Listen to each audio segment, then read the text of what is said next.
It's funny how when you get into a project, things change. The original plan, an 8-foot fireplace in the middle with stone skirts around the pillars on either side. As we got into the project and thought more about how we were going to use the fireplace and how we were going to use the space, things changed a bit. Morning on day 2. Concrete's setting up pretty nicely. It's a little rough, but it's slowly curing. The fireplace box isn't here yet, so now we're gonna, while that cures, we can't do a lot there, so we're gonna start framing the boxes on either side of today. So it's gonna have kind of a square area in the corner, then an area for firewood in the middle, and it'll be mirrored on both sides. So we'll start framing those up, hopefully get that done today. Maybe pour the countertop tomorrow and start laying some stone.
So once the framing was up, we then had to cover everything with cement board. This is the surface that the cultured stone will be adhered to. We got both of the side boxes made and mostly covered. The open areas that you see will have plywood or other masonry on it. We're going to cover the bottom with stone, and the top are going to be poured concrete countertops. Hopefully I can do a better job of finishing the concrete than that mess right there.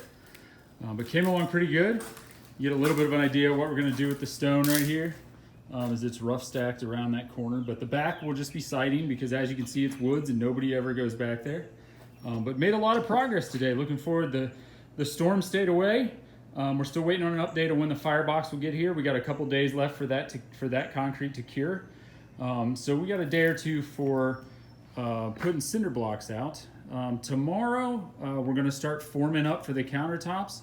I got about half of the concrete that we need to do that today. We'll get a little bit more tomorrow, but then we should be good to go to pour tomorrow. Morning, everyone. Started day 3. Cleaned up the workspace a little bit. Got both of these done yesterday. Now the plan is to frame the back wall in. We still would like the concrete to set up a little bit more. And the firebox still isn't here yet, so we have time to get those cinder blocks in. So what we're going to do is frame up the back wall from the ground all the way up to that truss that you see there. And if we get really ahead of the game, we can frame the walls up here on the side all the way up to the ceiling. So we'll see how much we get done today. There's some rain coming in the forecast, so we'll be battling the weather a little bit, but let's go ahead and get started.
All right, we're gonna start cutting some of the sheet goods to put on the back of this. And back to my discussion about having the right tools, I highly recommend either getting or making a rail saw.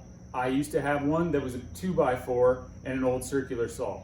They make processing sheet goods so much easier than trying to push them through a table saw or trying to freehand with a circular saw. It is worth every penny and the time to make it. One other trick that I've learned along the way that is really, really handy is buy yourself a sheet of 2-inch foam.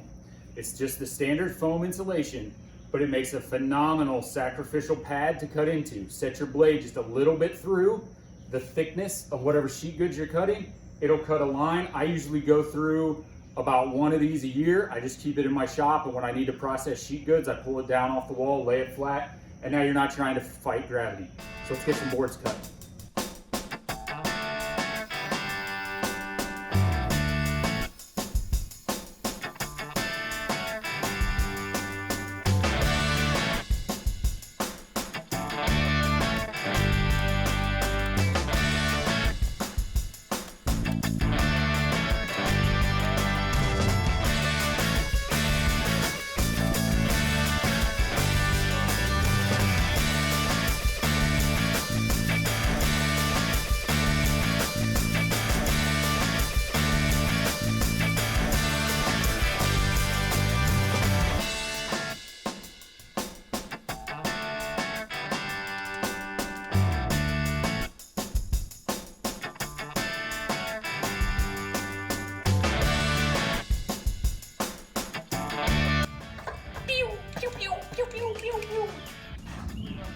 Just make sure we're still going.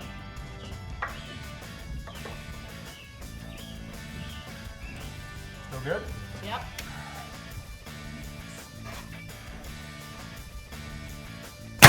Ow! That was...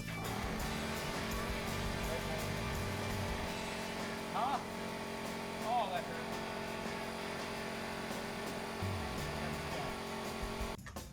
What's the next step?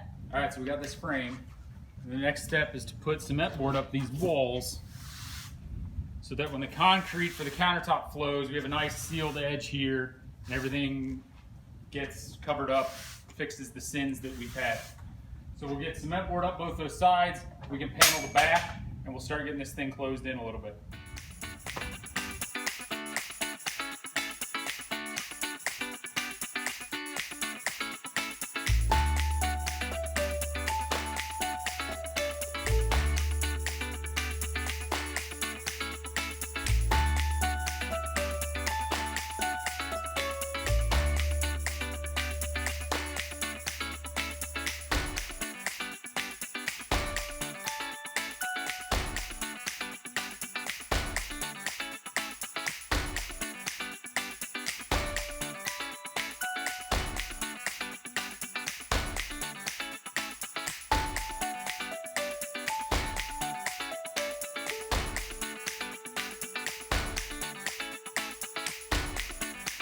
So as we look back at the framing aspects of the fireplace build, there's two things we really wanted to mention as we thought back about this video and as we pulled the things together. First of all was the 2-inch foam that we used for managing sheet goods.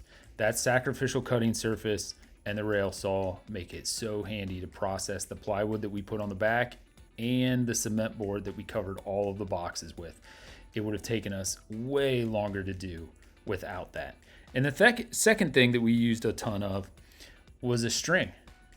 String levels, plumb bobs, string lines in general are great for projects like this, where the base building might be a little bit out of square, but you need something to line up, or you need a setback in the middle. For us, we knew that we needed to set the front edge of the firebox back 2 inches from the surface that we were laying out. So that string let us connect the dots between both sides or both wings that we were building, and it really let us make sure that the fireplace got in the right spot. So those are two very, very simple things, inexpensive things that were very useful during the framing build of the fireplace. We want to thank everybody for watching. Please like and subscribe the video. It helps us out tremendously. And we'd like to thank you for coming along on this journey. Next step in the video series is we'll be pouring the concrete countertops. Thanks, everyone.